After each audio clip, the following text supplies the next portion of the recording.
Dans cette vidéo, nous allons voir ensemble comment rapidement faire l'évaluation de la performance de votre site internet. Alors pourquoi évaluer la performance de son site? La première chose à savoir, c'est que la vitesse d'affichage des pages, c'est crucial pour vous, mais aussi pour l'internaute.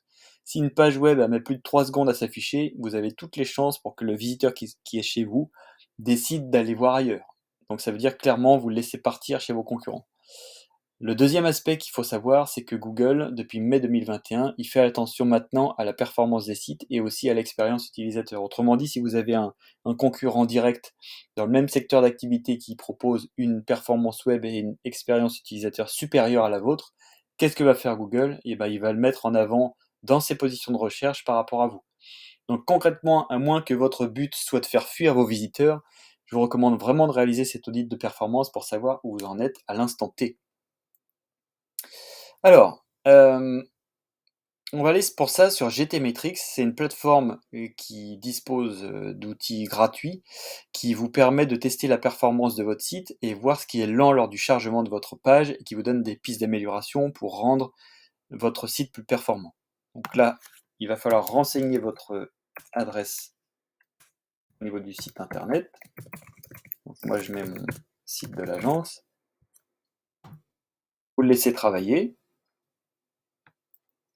Donc GTmetrix va effectuer ses tests et va établir un rapport détaillé de la performance de votre site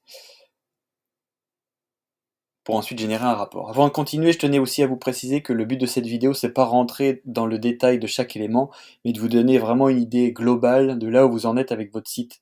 Et là où c'est bien, c'est que GTmetrix, il propose un code couleur visuel du type vert, orange et rouge de mémoire qui vous indique votre niveau de performance.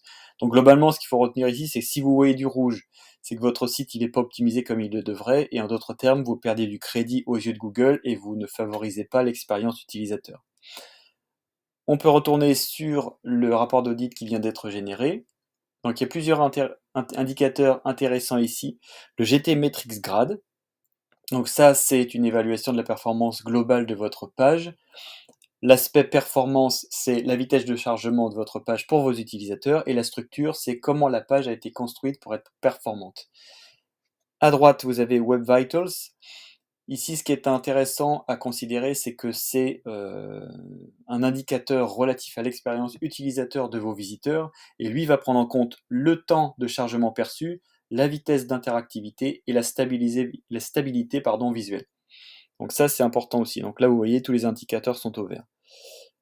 Ensuite, ce qui est important, c'est cette section-là. Cette section, c'est là où vous trouvez les pistes d'amélioration globale qui sont relevées par GTmetrix. Et là encore, il faut vous dire, si vous voyez du rouge, c'est qu'il y a des optimisations à prendre en compte pour améliorer considérablement les performances de votre page. Donc là, comme on peut voir, moi j'ai que du vert, donc c'est plutôt bon signe, ça veut dire qu'il y a peu de pistes d'amélioration à prévoir. Et le dernier aspect, la dernière session, le détail de la page, ça vous permet de savoir combien de temps il faut à votre page pour se charger complètement. Donc là, je suis à 1,5 secondes, ce qui est très bien. On voit aussi le pourcentage et le poids des éléments que votre page va charger. Là, c'est intéressant à connaître car ça peut vous permettre de vous orienter sur les améliorations à prévoir. Dans mon cas, ce qu'on peut voir, par exemple, pour la page d'accueil de Sum Agency, c'est qu'elle va charger en priorité des images. Donc ici, on voit, on est à peu près à 70%. Et là, les questions qu'on peut se poser, c'est est-ce que mes images elles ont été compressées pour gagner en rapidité de lancement de la page? Est-ce que mes images sont toutes nécessaires, éventuellement à voir? Ça peut être intéressant et puis après, éventuellement à considérer, d'autres aspects en fonction de votre, propre cas de figure.